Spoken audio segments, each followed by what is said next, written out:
What about Brock Purdy, though? I can see Kyle Shanahan in the back of the class being like, what about the guy who throws the interception in the fourth quarter like every time we're in a close game? What about that guy? Brock Purdy did it again in Miami.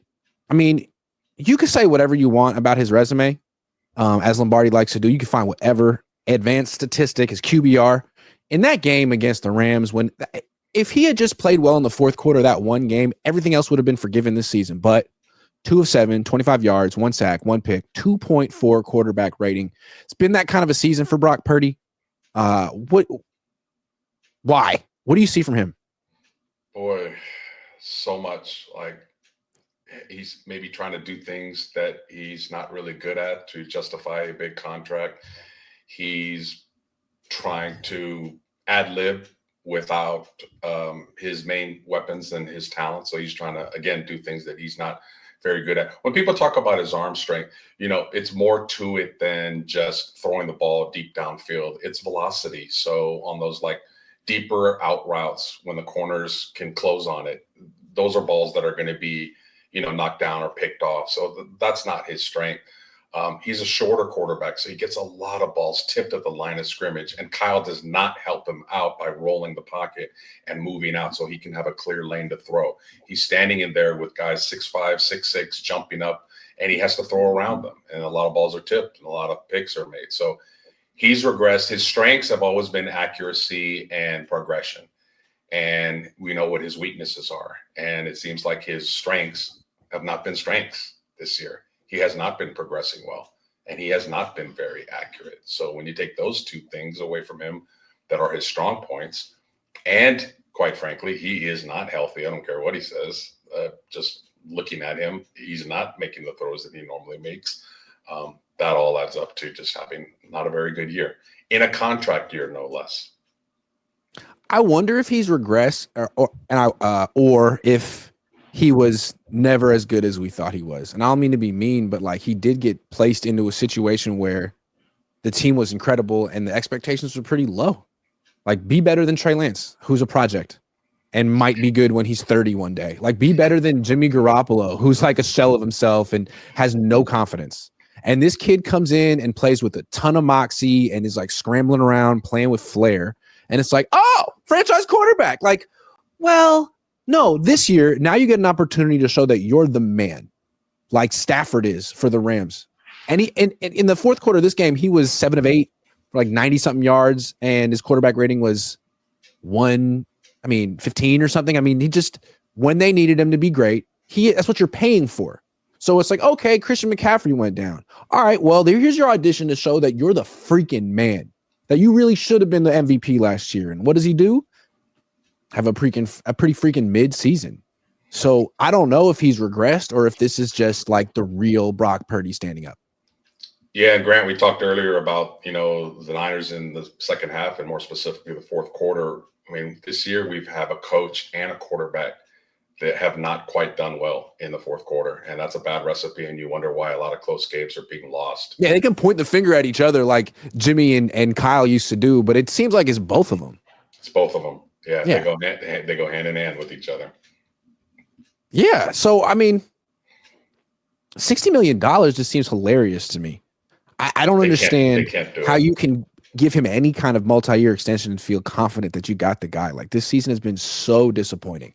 Because given big contracts has been really working out for the Niners lately. Hey, don't they have to have some, like, even if Kyle Shanahan doesn't have that type of ability to reflect and change, like the ones actually writing the checks and paying the money, the Yorks, don't they at a certain point feel like they got burned and they're like, you know what?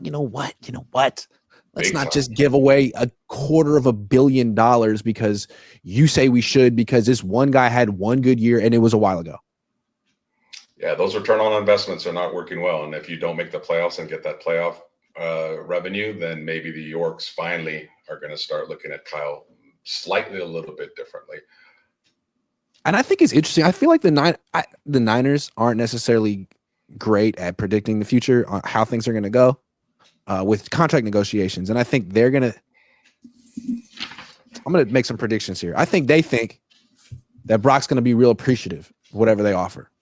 They're going to offer him something like, hey, man, you didn't do so great this year, but we like you. So here's 4-year extension, maybe 5-year extension. and it's going to say that you're one of the highest paid players in the league, but it's very team friendly. And we're not going to guarantee you a ton of money, and we're going to be able to get out of the contract. And you should go with this because it's the best thing you're going to get. And I think Brock is going to feel like, hold on, you owe me back pay. I've been playing for free the last few years. I've been living with Nick Zakel, listening to his freaking jokes, making grilled cheese sandwiches in this awful duplex. Are you kidding me? Like, you owe me. And I think that's going to be a big point of contention because the Niners don't owe Brock Purdy. And if they knuckle under to him like they did for all these other players, it's pathetic. So I don't know. I think they're going to have a big negotiation here.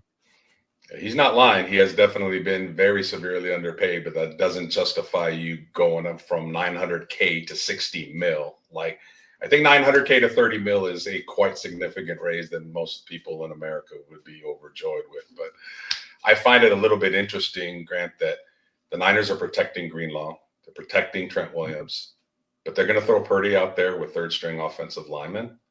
Like, that is that a little bit of a conspiracy theory where they're setting him up really to fail and help their contract negotiations a little bit more? I don't know. Just I do think it's really interesting that like the one deciding to play Brock Purdy, the one who's going to be calling the plays, is also going to be the one negotiating against him by proxy through Parag in a few months.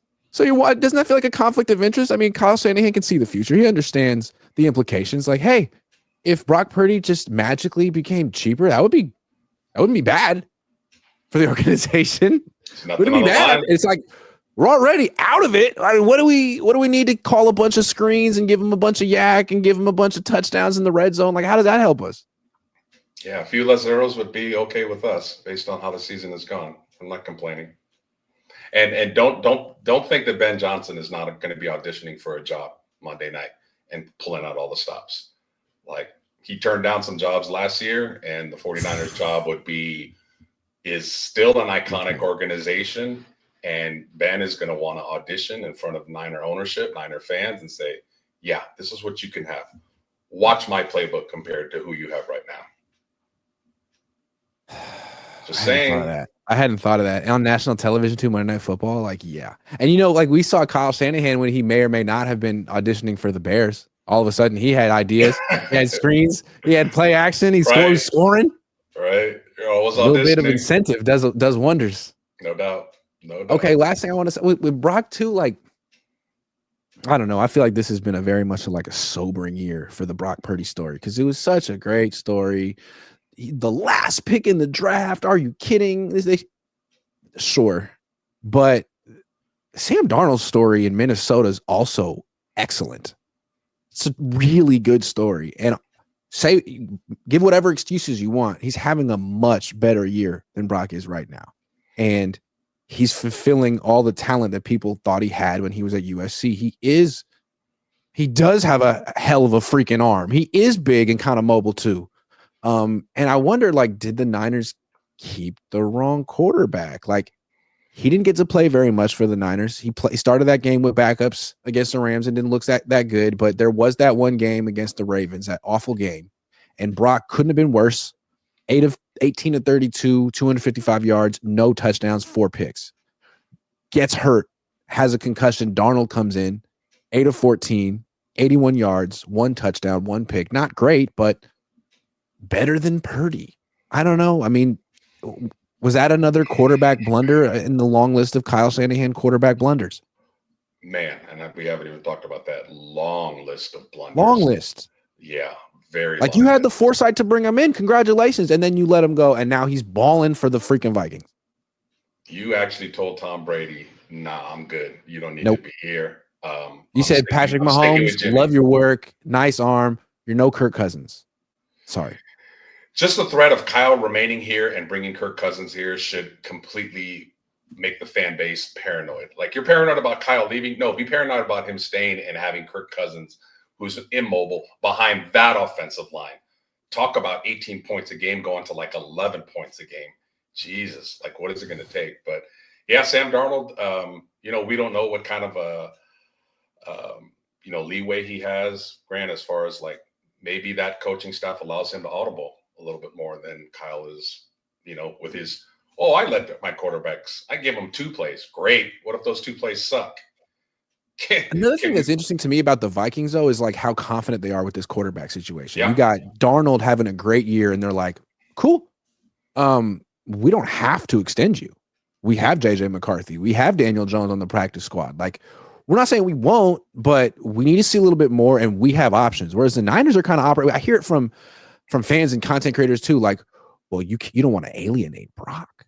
You don't want to upset Brock. Because if you alienate Brock, then what do you got left after that? Like, dude, how weak can you freaking be? As the Vikings have more confidence and standing than the Niners. Like, why do the Niners have to please Brock? How come every time a player says, "I'm upset, I want more money," then it's like, "Oh, how much?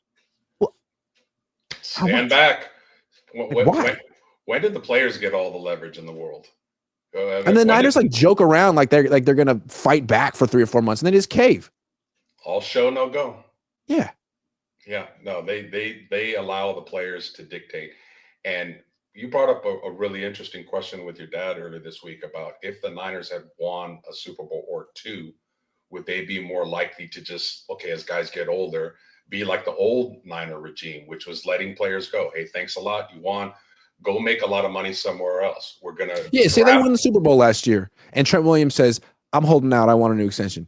See ya. No, Bye. no. Christian, I'm holding out. I want to. No.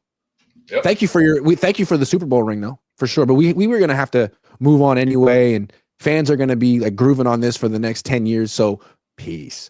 But you lose, and all of a sudden Yep. you're like, no, we're gonna get back next year. It's okay. We're gonna get back. Like, no, you're not. Yeah. That's exactly what happened. They feel they owe it to the fan base to run it back yet again. Oh, we can do it. We can make it. We were so close during the overtime. Like, and pay these guys and make them happy and completely mess up their future. So, yeah, it's backfired in a big time way this year.